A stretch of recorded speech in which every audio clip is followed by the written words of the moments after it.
Hi everyone, welcome to our fifth Springback talk, How to Work with the Media. This is a part of our free series of talks this summer to support your business in summer 21 and beyond. These talks have been created by the Crafts Council and funded by Crafting Europe. For those of you joining us from the Ukraine, we have Ukrainian interpretation available for you. Any questions, please use our Q&A function. And this webinar is being recorded and will be uploaded onto the Crafts Council YouTube channel next week. So look out for that.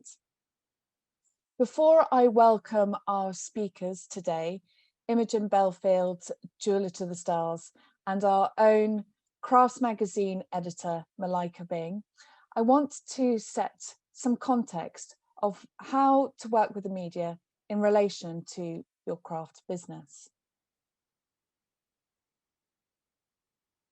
The rationale: always consider the why.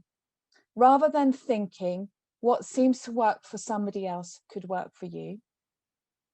Shortly, we'll be hearing from Imogen on why working with media is important to her business and why working with craft businesses is integral to the Crafts magazine. So when I say working with, that is the key. It's a relationship. Therefore, really consider why working with the media and building relationships with the media will support and grow your business. The research. One size does not fit all. We always recommend research time when running your business.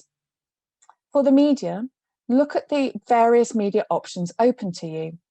Lifestyle magazines, newspaper, radio, TV, think local, think national, think also about social media, blogs, podcasts, and also paid or free options.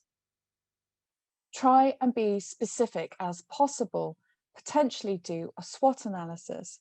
What I mean by that is identify the strengths, weaknesses, threats and opportunities in relation to each of those media options. For those who have seen our recent talks on identifying brand values or identifying your customers, have you managed to understand your craft business better? And therefore, the customers who would be interested in your work. It's worth looking at our Market for Craft data tool. Here you can find out about craft buyers and their preferences in who they connect with regards to the media. They could be a Sun reader or a Financial Times reader. And you may find the results pleasantly surprising.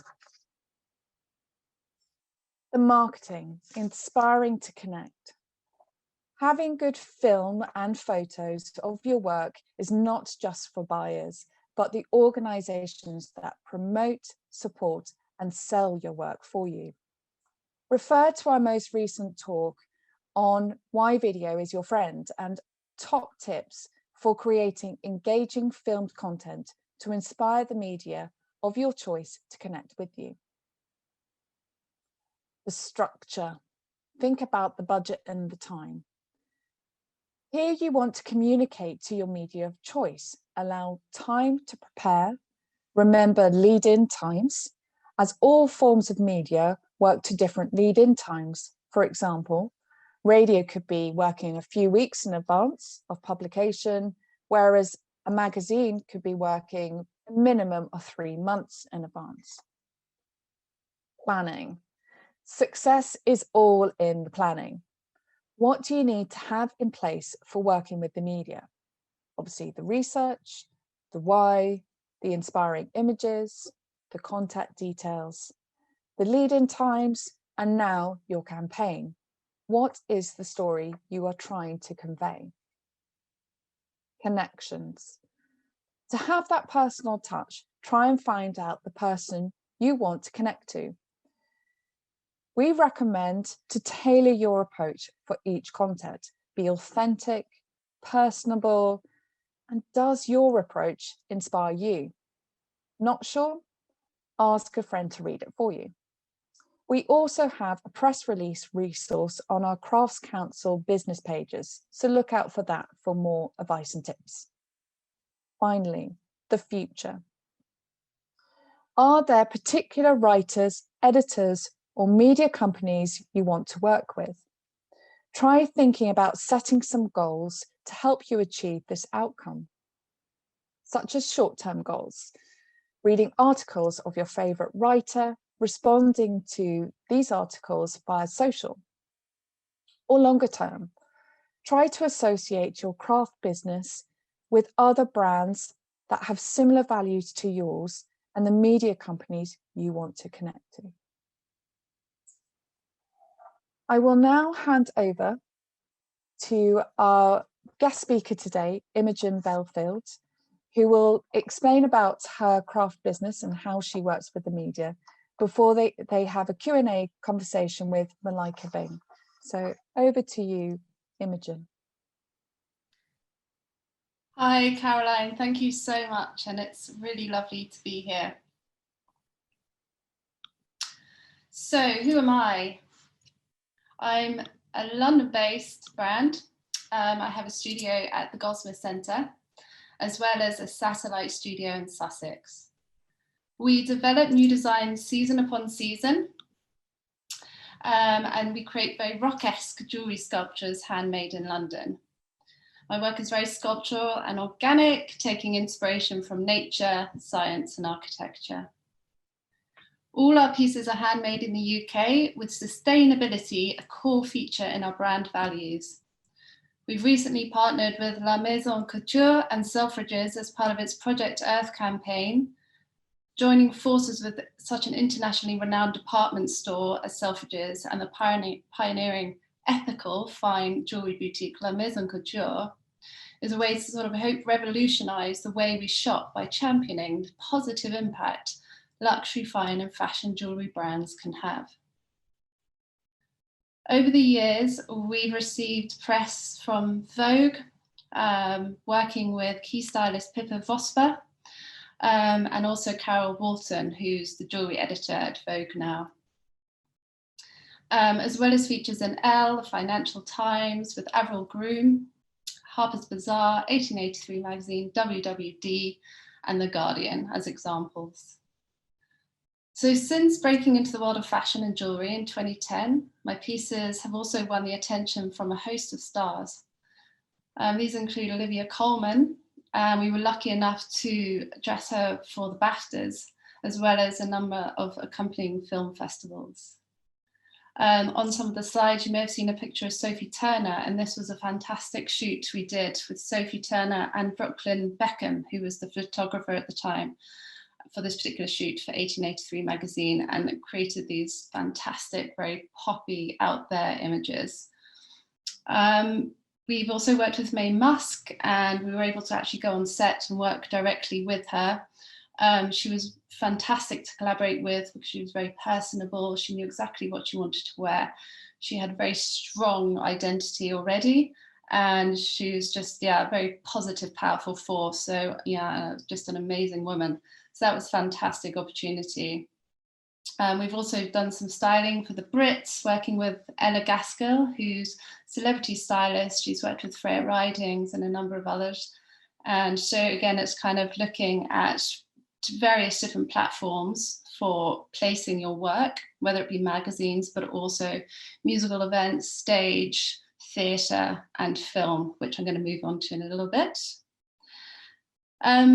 We've also worked with Uma Thurman for Harper's Bazaar, and that was through a relationship that I kind of grew through my PR company at the time, Felicity's PR, and this stylist was Amy Croysdale. And she had a kind of affinity with the work. She loved the work. She then went on to work with Harper's Bazaar and Vanessa Coyle, who was the fashion stylist and fashion editor at Harper's Bazaar at the time. And as a consequence, we had our pieces place in the Duran Duran video, which were dressed on a host of celebrities, including Naomi Campbell, Helena Christensen, and Cindy Crawford. So yeah, a point we're going to come on to later is about really developing those relationships and key connections within the industry, and developing any kind of relationship you have and holding on to it, because you never know when they can really come and benefit the brand later on. One very exciting experience that we had as well was working with Kim Kardashian, and this was for Paris Fashion Week. I actually took the pieces in person to the stylist at the time, and this was Abigail and Damon Collins, who are a stylist partnership and team. And this made all the difference because I was able to meet them in person, and they respected the fact that I had gone there, I traveled there, I'd taken the pieces, and it also meant that I was able to talk about the work directly to them, and nobody can talk better about your work than yourself. And so I was able to kind of talk them through the collection, and I knew who they were styling at the time, and so they knew kind of exactly which pieces could fit and which they may like. And it being Kim Kardashian and Kanye West, but it was also the year that she was robbed in Paris. So it was a bit of a hairy time because the work was out in Paris. The news hit the headlines that she'd been robbed, and at the time we didn't know what happened to our jewellery. Anyway, long story short, everything was fine, but a key bit of advice here: make sure you have business insurance. So we've also done quite a bit of film work. So as I mentioned before, I was going to come on to this.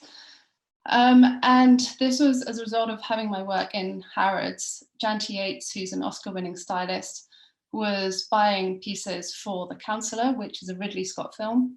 She stumbled upon my work and bought a number of pieces for the film, but wanted more. She wanted more pieces for Cameron Diaz to wear. So she got in touch with my wonderful, wonderful PR company at the time, which was Felicity's PR.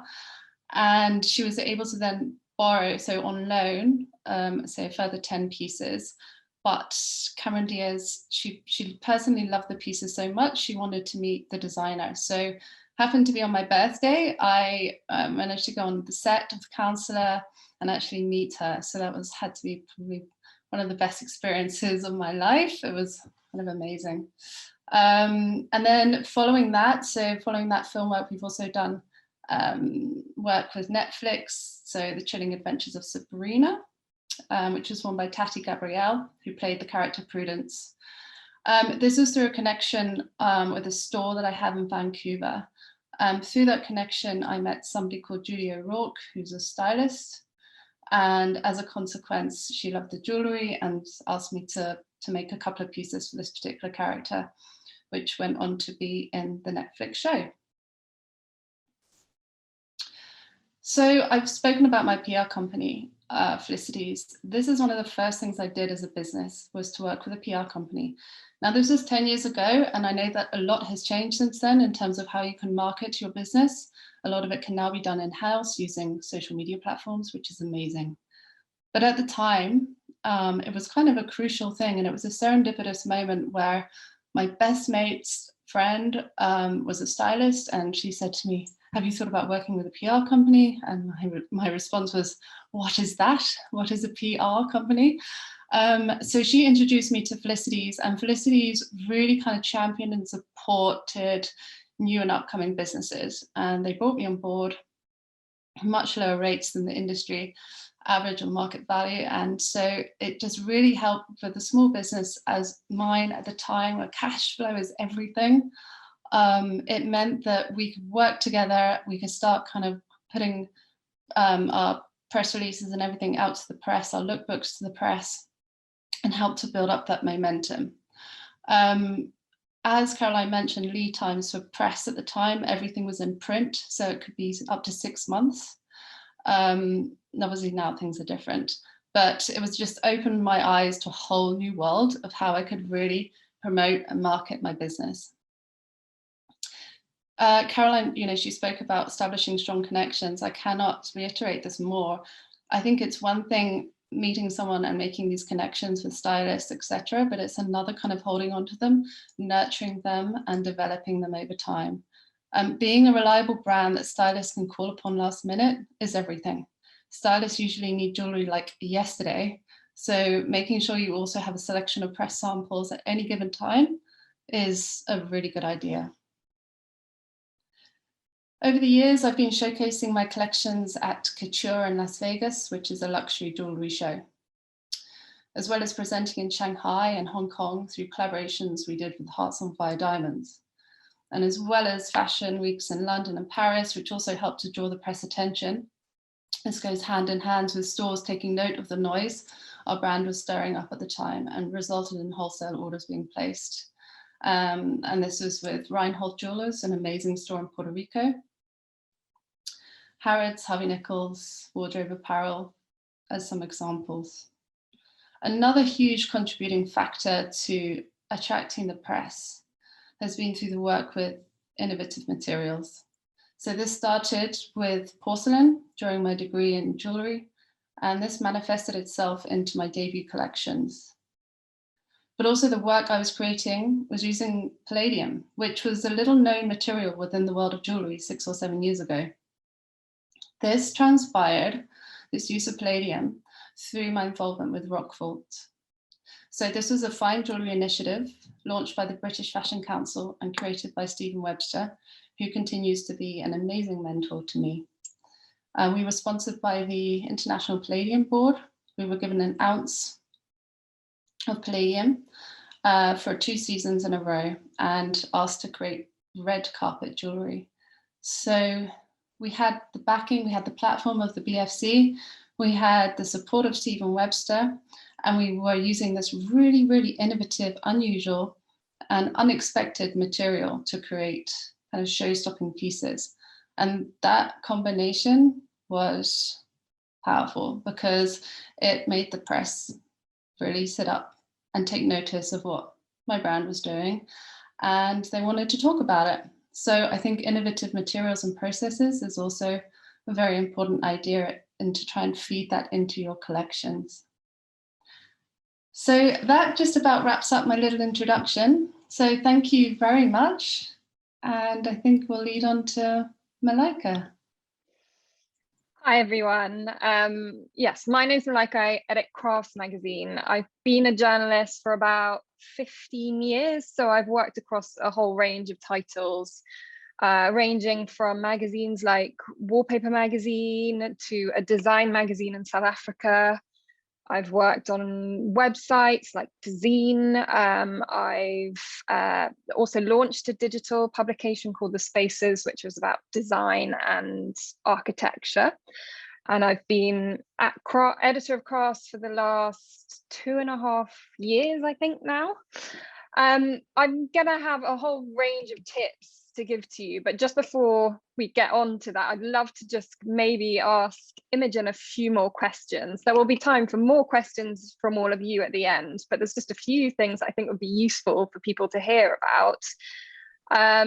Like, can you remember the very first piece of press you got, and which title it was with, and how you went about getting it? I mean, it sounds like it was probably through your PR agency, but it would be great to sort of know how that came about, and then maybe the ripple effect afterwards. Yeah, so the one piece that really stands out was I'd been with my PR for about 3 months, and we managed to get a piece in Vogue.com, and it was sort of under the ones to watch umbrella, and it was a kryptonite sculptural collier necklace. So it was a hero piece. It wasn't the kind of bread and butter bestseller, but because of its sort of statement sculptural vibes, it was very photogenic and it popped online. So that was kind of it introduced me to the idea of always having these real kind of statement pieces within your wider collection, because those will be standout hero pieces and very press-worthy pieces. And I think that's something that as a maker you need to learn as you go along, like how press responds to pieces, adjust to how they respond, and think about kind of what comes after that first piece of press. So you always need to be quite flexible in your approach, I think. Yeah. And the other thing I wanted to ask you is, do you feel like you've had, like early on in your career, did you have one champion journalist sort of thing who kind of maybe broke you, the story of you first, and then maybe has come back, or early on, and then maybe sort of along the way been supportive of you? So Sarah Mino, who is one of the key journalists for Vogue Italia, she's amazing. She's like, she loves jewelry. She has a passion for jewelry, and she would come around London Fashion Week, and she'd just very subtly just leave her business card on the corner of my table, and you just wouldn't know she was there. She's very understated, very humble person. And so I got in touch with her, and she did a piece for me for Vogue Talents. And it was so unexpected, such a surprise, but a huge kind of catapult for me in terms of international press. And I know she continues to support and champion new upcoming brands. So that was mega. Avril Groom, she is amazing. She writes for the Financial Times, and she's always been a supporter of new brands. So those are the two that spring to mind, but there are many, many more. Sabina Emmerich, she's now a very close friend, and she's always been there championing for Access Fashion, for various shows and events. So yeah, not just one. So this really goes back to the thing that, you know, you must really work every single lead you get. Because, and also, even if nothing transpires immediately from making that contact, it may well transpire at a later date, and you can never quite predict when. So that can be really valuable. And then another thing is, people love to feel like they've discovered, journalists love to feel like they've been the first one to discover someone. So always try to kind of excite them about that, because they then might well become your champions going forwards. So yeah, that's definitely something to consider. Imogen, I'm gonna now sort of talk through what I feel like are key points, but do feel free, if you think from your perspective you want to, it would be helpful for me to elaborate. The dialogue can go backwards and forwards. Okay. So I'm going to kind of chiefly talk as if all of you who are listening don't have PR representation. So as if you know, kind of are in quite early stages perhaps, but there will definitely be bits of advice here for you if you do have PR representation. And I know at the beginning of many people's career, finding someone to manage your press is an expense that you just can't kind of afford at this stage, but you might well find that if you can inspire a PR person about your story, occasionally they might want to take a chance on you because they feel like they can get you a lot of press and it will do good things for their business. So, you know, it is possible early on. It's just, you know, it's not as easy to do as perhaps it was in previous times. One thing I want to point out is there is obviously no exact science to getting press. It relies a lot on the strength of your work, of course, but also there's a hell of a lot of luck involved. Your email might just land at the perfect moment when someone's looking for a particular thing to feature, or you might just have a chance encounter at an event. But what I can do is arm you with a few tips. So, I mean, I think one thing to think of ultimately is that journalists are storytellers. So if you have a really strong story behind what you do, why you do it, and how you do it, it's gonna really resonate with us, and you're much more likely to get press. So definitely get your elevator pitch sussed. And the other thing is, we just love to see passion. Someone who's really passionate about their work, almost has an obsession about something, makes a good story. And it gives us the confidence to know that if we interview you, we will get some really good quotes from you. So, I mean, obviously, Imogen is a very good example of this. She speaks with real passion about her work. And the other thing, like Imogen said, you know, we are always looking for some people doing unusual things, pushing boundaries, trying new materials, doing things that people haven't done before, or using old techniques in very fresh ways. Because that, you know, it's very hard for us to write about people that are, you know, repeating the same turf as others. Imogen clearly has a hugely distinct style and signature to her work. So you can see why she's very quickly caught people's attention. And the other thing is we always need a reason to feature you now. So that's what obviously we call the hook. So that might be an upcoming exhibition, or it might be a new collection you're launching. You might have just won an award, or there might be a sort of thing happening in the wider world that makes your work suddenly very timely. For example, we're obviously, I mean, climate change is obviously of increasing importance and becoming more and more urgent. So we're always going to be looking for people who are really committing to sustainable practices. But there's the huge climate change conference in November, COP26. So journalists will naturally be looking for more stories in that vein. So if your work has sustainability or new materials at its core, now might be a very good moment for you to secure some press for your work. But hooks can actually be quite unexpected things. For example, we just did an interview with an embroidery artist who makes narrative maps, which tell stories about people and places and histories. And she'd done one about New Delhi, and particularly Lutyens Delhi, which is now under threat of redevelopment. So suddenly her work became really pertinent, and it was a great story. One thing to be aware of is that people often come to us and say, my work's been featured here, here, here, and here. We don't really like that. We want to feel like we're the first to the story. So that doesn't give us a reason to feature you.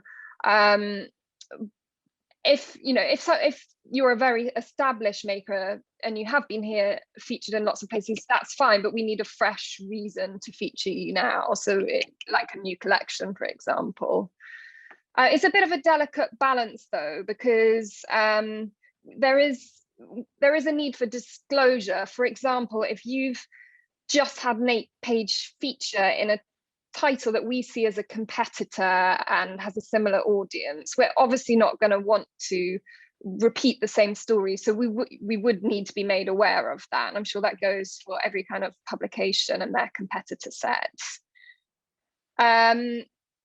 Caroline touched this on earlier, deadlines. It's always quite hard to get your head around print deadlines in particular, because we work so far in advance. Like, we're working on our September-October issue now, and to have secured a big feature, a large profile piece on yourself in the magazine, we would have needed to know about, whether you're in an exhibition, etc., in September, in sort of May or very early June. So you've really, I think just the crux of the matter is always tell people about, any projects you're working on as early as you possibly can. Even, online publications and newspapers, you are best to give them plenty of warning.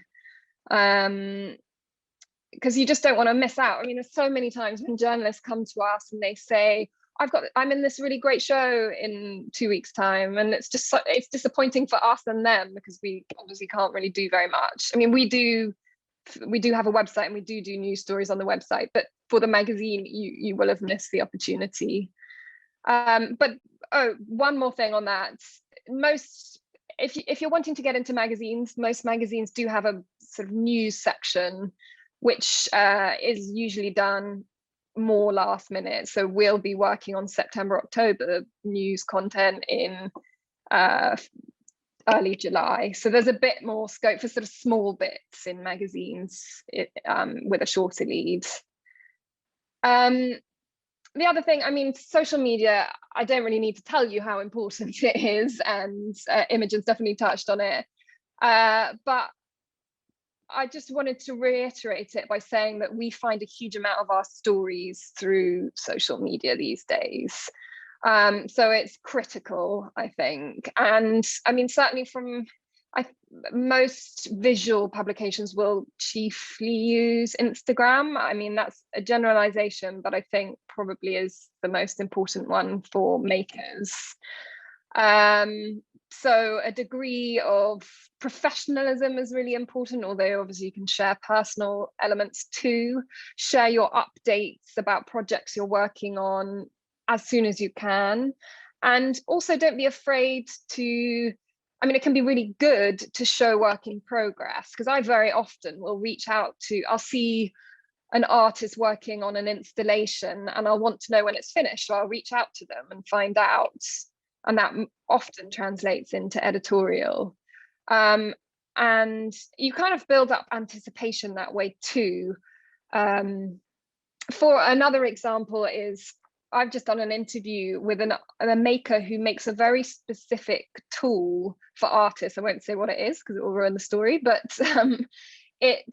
she has developed this over several years, and it's an absolute labor of love. And she shared the journey all the way along, revealing little snippets, but never the finished thing. She wasn't happy with it. But when she finally was ready to launch it, she did so, and she got tons of press and tons of orders for her work. So yeah, build that anticipation. And another sort of small thing that can be effective is to look at what hashtags magazines use. For example, we use one called New Makers, which we use to share emerging talents, but also we encourage others to use it to share our work with their work with us, and it really helps us find fresh faces. So there are lots, I mean, that's just research really, and following the publications you love and want to be in. Photography is obviously vital.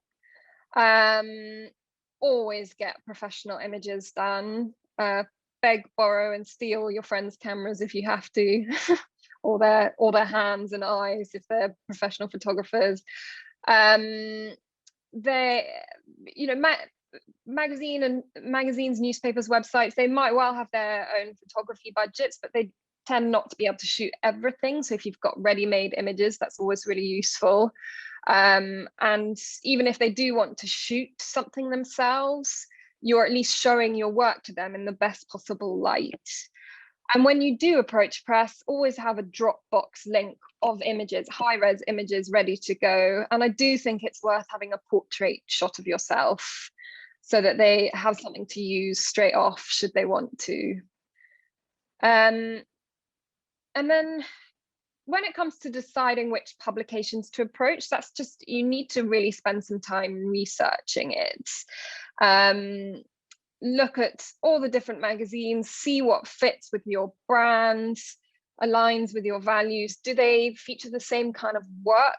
Well, you don't, obviously you want a point of difference, but would your work naturally fit into that magazine? And do they have the same sort of audience as your target audience is for your work?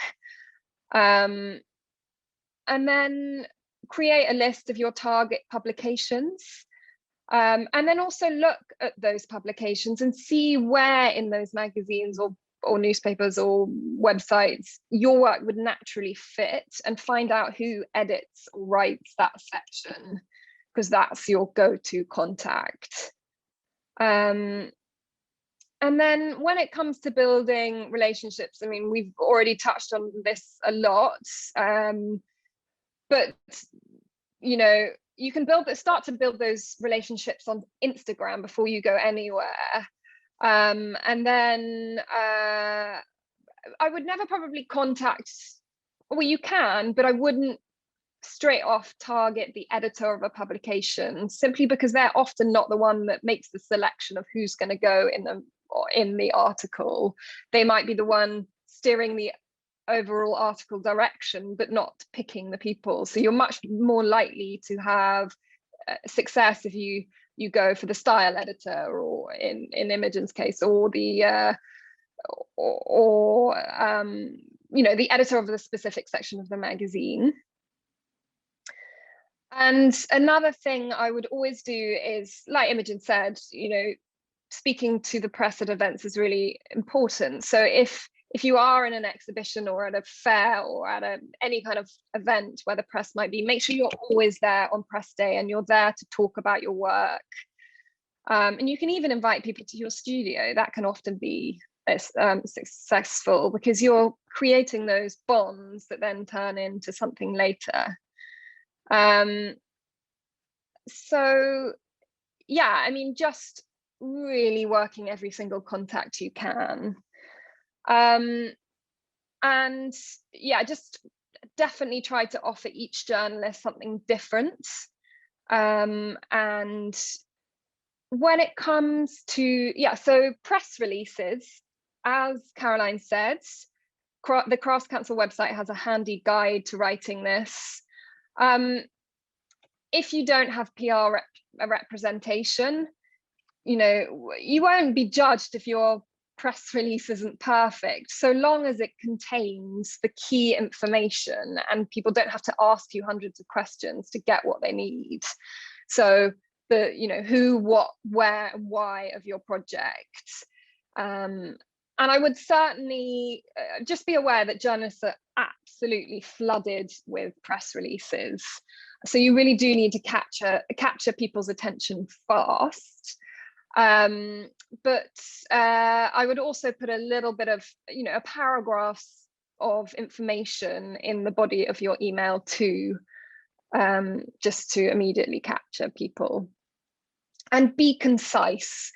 I don't want to have to sit and read a really lengthy piece of writing before I understand what you do and why you do it. It needs to be short and sharp, 1 page at the absolute maximum. And when you decide to reach out to press, don't take it personally if you don't hear anything, because that will often be the case. Again, because like I say, we are absolutely flooded with press releases. But you can certainly follow up once you've sent your first email, give it a week or so. But I wouldn't do more than that, because it starts to feel like you're hounding people, and you don't want to do that because that can be damaging to relationships. But don't feel disheartened, because there will be other opportunities. You can reach out to that person again when you've got a new story to share with them, or you might meet them at another event later. So don't lose faith if you get a bit of silence when you email people. It takes time, and also a ripple effect can start to build once you've had one piece of good press. Malaika, I can totally relate to this, and I would say that even if you don't get a response, you're on their radar. A good journalist will never ignore an email, they'll always read it. If they don't respond, it's not that they're not interested, it's that they're probably making a note, you're kind of on their list. So yeah, and if we like your work, we will have kind of logged it in the back of our heads somewhere, and we will remember it probably, and we might also have saved it for future use. So really, you're planting a seed, and you just have to hope that it grows at some stage, and then you can reconnect at a later point. Yeah, but there is a delicate balance between kind of following up and what becomes pestering. I'm sure you get it right, but just be aware of that, because we do occasionally have people who send us quite sort of disgruntled emails, but it's not really going to help your cause. And yeah, so it definitely helps if we meet you face to face. We're much more likely to remember you in future, so that's always something to think about. And then another thing, I mean, hopefully you might be able to do appoint an agency to look after your press in future, but there are, if that's an option for you, there are other ways of getting help with your press. For example, you might be collaborating with a brand who has its own PR agency that it works with, so you benefit from their PR machine. And similarly, if you're getting gallery representation or you're part of a show, they will hopefully have press officers or press agencies that they work with. So that can be really helpful. But it's also something to ask a question of when you do decide to work with a brand or gallery, etc. Do ask the question about what kind of press facilities they have, because if you're deciding between two, you might want to go with one that definitely has an agency working with it. And of course, similarly, you'd want to look at whether they have strong social followings, because again, that is natural PR support that you will get. But really, ultimately, it's about developing a really strong story to your work, telling it with passion, and fostering those relationships that you have.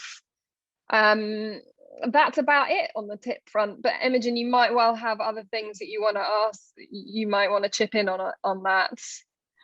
I think your point about journalists, busy people, often traveling on the go, very rarely at their desk. So make anything you send iPhone friendly, meaning it doesn't take an age to download. If you can integrate images into the body of your email rather than having anything that's going to take a while to download, may be beneficial. And also, Malaika, am I right in thinking don't send anything above 2 megabytes, keep it small? Yeah. So good quality images, but keep the file size to a minimum. Yeah. Well, what I think probably the best recipe is to send low res in the body of your email or attached, but then provide a link to high res. Yeah. So people can see it straight off, but their inbox isn't weighed down, particularly if they're kind of out and about, or we all know our home Wi-Fi's can be a little bit more problematic. Yeah. Someone, I've just noticed a question: how many times can you pitch to a specific magazine before you start being a nuisance? I think it's just about, like I said, okay, if you have an exhibition that you're part of, or you've got a piece of news, share it once, wait a week or so, follow up.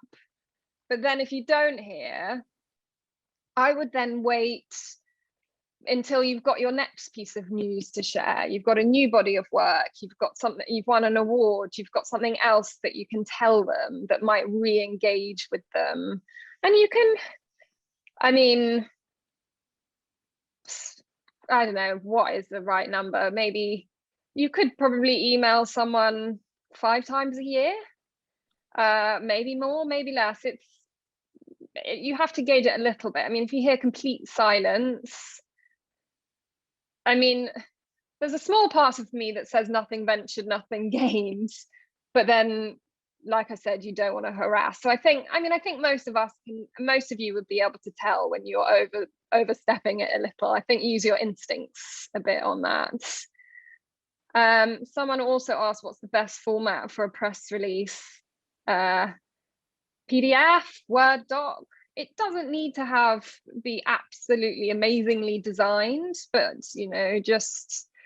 I would still write about something if the press release looked a bit dodgy because it contained a really great story. It wouldn't necessarily put me off, but obviously if something looks better, it helps.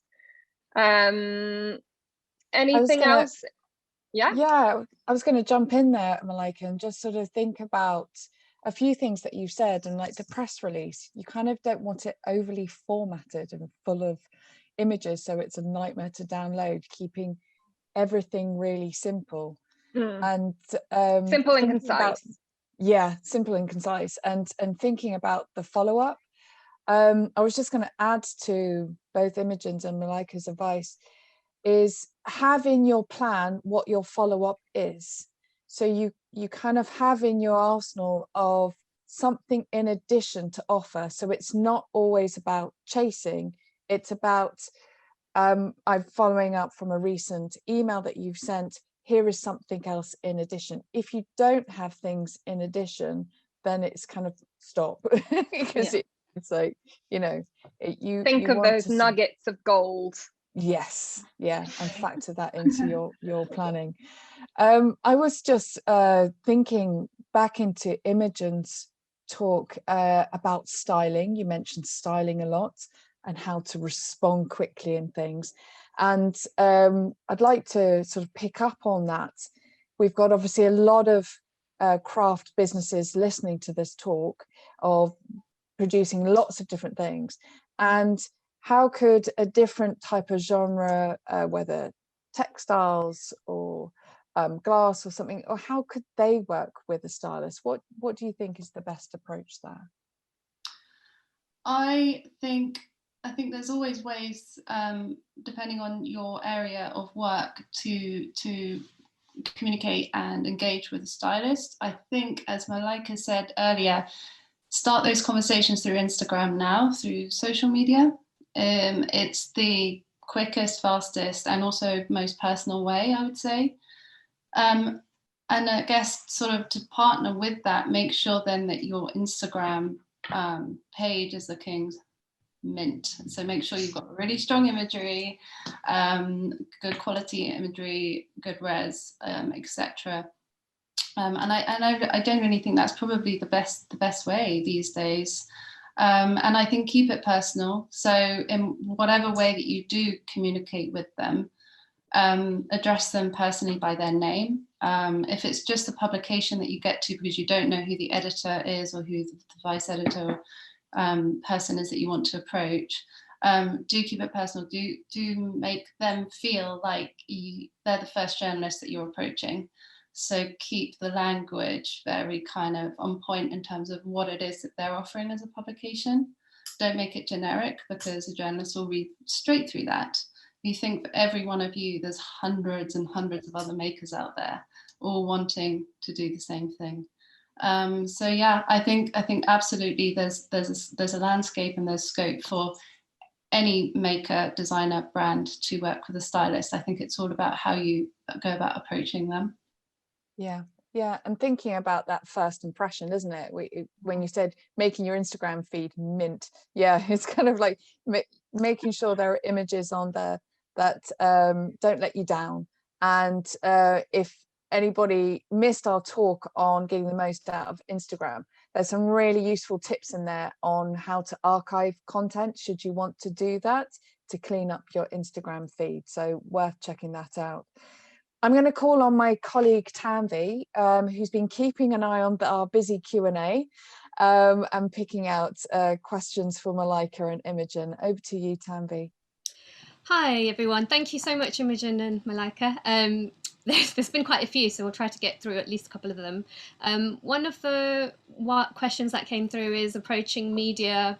Is there a difference between approaching them who are web-based compared to print-based features? It's really about timeline. Obviously, web-based features, much shorter lead time, but also they can be more reactive to world events. So if your work suddenly becomes very topical for a reason, and that moment needs kind of, you feel like instantaneous coverage is needed because your work particularly speaks well about a real world event, then you're much better to approach digital publications than you are print. But then, telling a really cohesive, in-depth story, if that's what you want, then you're better to approach print, I would say, largely. Yeah, thanks, that makes sense. And then there's a nice one about a timeline guide. Someone's asking about how to, if we can help them understand when the best times are to submit press releases in relation to the annual press season. I mean, I'm assuming that's going to be obviously different for the type of publication. Specifically, when to get your press releases or information ready for Christmas or spring articles, etc. That makes me laugh because one of my team just messaged saying, "Oh, the first Christmas email has arrived from press teams." So yeah, it seems like magazines are beginning to put together their Christmas content. Yeah, so what are we? We're 6 months out from that or something. I can't count. 5 months. Yeah, I mean, if your work is particularly suited to a cover it at a specific time of year. Make sure that you're at least 4 months out when you approach, if you want to be in a magazine, and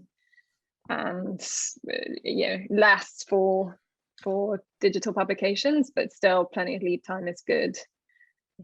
Yeah, great. I was thinking about your lead-in time and how you work, Malaika, and just sort of thinking, you really plan out a year in advance, sort of thinking, how is this going to work? What are the bigger conversations that are going on? And you've already mentioned COP26, and it's sort of like, how can the magazine you represent feed into these bigger conversations? And I really like that idea. So it's, how can your craft business feed into these conversations? And obviously, if your work really suits seasonal, fantastic, but think of the bigger picture. So are there big events that are centenaries or celebratory or commemoration, sorry, tongue-tied, events going on that you could potentially feed into? There's also one useful tip on that, and that sometimes magazines will put in their media packs what their key issues are for that year. The key themes of each issue. I have to say, we don't do that, but we should. Maybe we will. But so if you download media packs, you can find them online on magazines' websites. That can sometimes give you a steer. If it's a publication that you're dying to be part of, go online, see whether they have a media pack with that information, and could be helpful. And I'd say as well, think about key events throughout the year. Obviously, you've got Valentine's, you've got Mother's Day, Father's Day, all these kind of very highly commercial calendar events.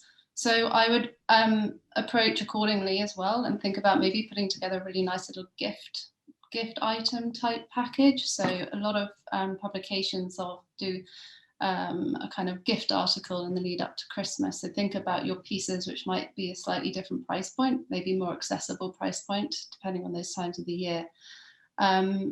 And also, I would say, am I right in thinking as well, drip feed? So if you are approaching press for the first time and you're just starting that communication, opening that communication with a particular journalist, don't give them everything. Hold a little bit back. Keep it intriguing. Yes, that will then kind of help to draw you in and entice you to kind of want to learn more, want to know more about them. Definitely, and it goes back to that thing that Caroline was saying. It gives you other opportunities to go back to them in future. Yeah. Thanks. And then there's another about it's kind of a two-step process of building PR for your brand. They have said the first thing is obviously sorting out your messaging, maybe tips about how to do that, and then secondly, making relationships via Twitter as well as Instagram, but LinkedIn, so maybe the other social platforms. Yeah, that sounds right. I can actually see that question, and then it goes on to say send email with press release. Oh yeah. That I think you've got the order sus there. I don't think anything more needs to be said on that. I think you've got it sorted. I don't know, unless Imogen wants to add something. No, I think that sounds pretty spot on. Okay, great. Would you say there's different approaches compared to Instagram via the other platforms? I can't really think of a difference. Imogen, perhaps you might. Well, I think Instagram is very visual, isn't it? I think less is more in terms of the wordiness. I think LinkedIn far more professional, so you can perhaps have a bit more of a CV profile type approach. They've obviously then got more to lift from as well, because there's already probably a lot more information for them to feed off on a LinkedIn profile. With that in mind as well, going back to kind of Instagram, Facebook, make sure you need to sort of decide whether you want to be your brand and whether you have everything out there public, or if you have a private and a public. And I think that kind of lends itself to all social media things. And that is so important, because anything you put out there, it's all part of the kind of tapestry of your brand. So really decide what language that is communicating, and maybe it is better to have something that's completely private where you can do your own thing, and then have a kind of the brand profile. We are visual people, and I think we all we're stimulated by what we see in a kind of imagery type way more than a word type way. So I think images are everything. And just to add to that, I mean, I think Imogen's spot on that. And I sort of said, I see Instagram as the key focus for our kind of world, but there are Facebook groups that can be really effective, that gather around a specific topic and that have really engaged followings. So for example, there's something called the Critical Craft Forum that actually is founded by one of our contributors, Namita Gupta-Wiggers in the US. But if you joined that group and you had something to share, you might well find it leads into sort of press coverage. Just look to see whether there are any relevant Facebook groups for you, because you might find that there are journalists involved, and they tend to be very active, which can be good. Fantastic, thank you so much. Tanvi, do we have one more question we can go to before we bring this to a close? Yeah, so about PR agencies, I'm not sure if you'd already sort of went into this in more detail. They're looking for a good agent that has a relatively affordable fee. So how might you go about finding one? You go, Imogen. I'll go quickly first. So I would say look at who your aspirational brands are. Who would you align with? Do some research, see who they work with. Look at what PR agencies they work with, if any. Maybe they work with a PR and a sales agent. I think there's a real fusion now between the two. And I think don't just jump in. I think they can be extortionately expensive. And it's just going to rinse through your cash flow. It is not the be all and end all to be successful. You can do it in-house to start with, absolutely. I think if a PR brand have a faith in you and they see a spark and something really exciting and innovative, they will often, want to work with you and maybe come to some compromise on a fee and invest as a 50-50 type sort of business proposition. So that would be my first go-to would be look at who your aspirational brands are, see if they work with any, reach out to them, reach out to other designers, start that conversation. Yeah, and people are very often happy to share their advice on these things. Yeah. And one way of doing it on a slightly more affordable way is often there are PR agents who worked at part of a major agency for many years and are just going freelance, and they might be more willing to take on less established people as they start out. So you might just be able to find their rates are more affordable. They're taking a bit of a chance on you, but then maybe you're taking a bit of a chance on them. So there's a bit of give and take. But yeah, you do want to do your research for sure. Brilliant. Thank you so much, Imogen and Malaika, for your contribution today. So much information there shared with us.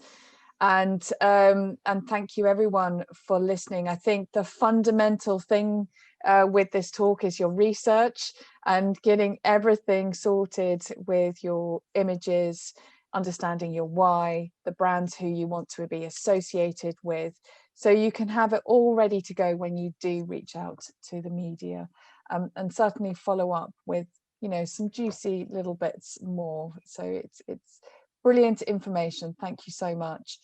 Our next talk is on the 14th of July. That's right, at 1 o'clock. This will be getting the most out of Facebook. So if you haven't got your ticket yet, do sign up to that. And otherwise, thank you for listening.